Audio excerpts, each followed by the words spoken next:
2.5 വയസ്സുകാരി ദേവേന്ദുവിനെ അമ്മാവൻ കിണറ്റിലെറിഞ്ഞ് കൊലപ്പെടുത്തിയ കേസിൽ അറസ്റ്റിലായ മാതാവിനെ ബാലരാമപുരം പോലീസ് കസ്റ്റഡിയിൽ വാങ്ങി ചോദ്യം ചെയ്യും. തിങ്കളാഴ്ച നെയ്യാറ്റിൻകര കോടതിയിൽ പോലീസ് കസ്റ്റഡി അപേക്ഷ സമർപ്പിക്കുവാനുള്ള ഒരുക്കത്തിലാണ്.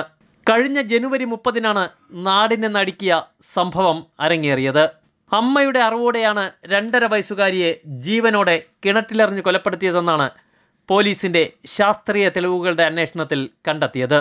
തുടർന്ന് ഇന്നലെ ശ്രീധുവിനെ അറസ്റ്റ് ചെയ്യുകയായിരുന്നു.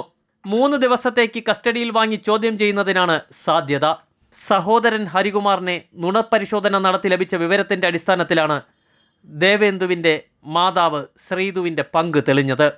ശ്രീധുവിനെ ആദ്യഘട്ടത്തിൽ നുണപരിശോധനയ്ക്ക് വിധേയമാക്കുന്നതിന് ശ്രമിച്ചിരുന്നെങ്കിലും സമ്മതിക്കാത്തതിനെ തുടർന്നാണ് ആ ശ്രമം ഉപേക്ഷിച്ച് ഹരികുമാറിനെ നുണപരിശോധനയ്ക്ക് വിധേയമാക്കിയത്.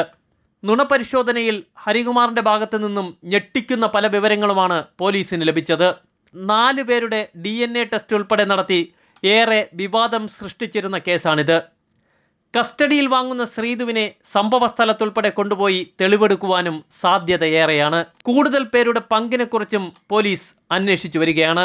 ഈ കുറ്റകൃത്യം ചെയ്ത ആളിനെ ഇതെന്ത് വികാരത്തിലാണ് ഈ ശ്രീധു കൊലപാതകം ചെയ്തത് എന്ന് ഇപ്പോഴും പോലീസ് പറയുന്നില്ല. പോലീസിനറിയാം, ശ്രീധുവുമായി തെളിവെടുപ്പ് നടത്തിയതിന്റെ അടിസ്ഥാനത്തിൽ പോലീസിനറിയാം. പക്ഷെ പോലീസ് ഇതുവരെ ഒന്നും പറയുന്നില്ല. ഏതെങ്കിലും ഒരു സംഭവം കിട്ടിയാൽ പോലീസ് പറയുമല്ലോ അത് മോഷണമാണ്, അല്ലെങ്കിൽ അത് പിടിച്ചുപറി ശ്രമമാണ്, അല്ലെങ്കിൽ അത് റേപ്പ് കേസിന്റെ ശ്രമമാണ് നടത്തിയതെന്ന് പറയാൻ മടിയില്ലാത്ത പോലീസ് എന്തുകൊണ്ട് ശ്രീധുവിന്റെ കൊലപാതക കേസുമായി ബന്ധപ്പെട്ട വിശ്വാസത്തിന്റെ പേരിലാണോ കൊന്നത്, അല്ലെങ്കിൽ മറ്റെന്തെങ്കിലും കാര്യങ്ങളിൽ രക്ഷപ്പെടാൻ വേണ്ടിയാണോ, അപ്പൊ അതിന്റെ പേരിൽ ആരെങ്കിലും രക്ഷപ്പെടുത്താൻ വേണ്ടിയാണോ എന്താണെന്നുള്ളത് പോലീസിനറിയാം എന്നാണ് എന്റെ വിശ്വാസം. കാരണം പോലീസ് ഈ ശ്രീധുവിനെ നന്നായിട്ട് ചോദ്യം ചെയ്തിട്ടുണ്ട്.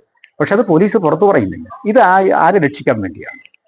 ആരെ രക്ഷിക്കാൻ വേണ്ടിയാണ് ഇത് പറയുന്നത്? പോലീസ് തുറന്നു പറയണം. വാർത്താ മാധ്യമങ്ങൾക്ക് മുമ്പിൽ ജനം അറിയണം, തുറന്നു പറയണം ഇന്ന സംഭവത്തിനാണ് ഇത് ചെയ്തു എന്ന് പറയാൻ പോലീസ് മടിക്കുന്നതിന്റെ ദുരൂഹത എന്താണെന്ന് ഇപ്പോഴും ഞങ്ങൾക്ക് മനസ്സിലാകുന്നു.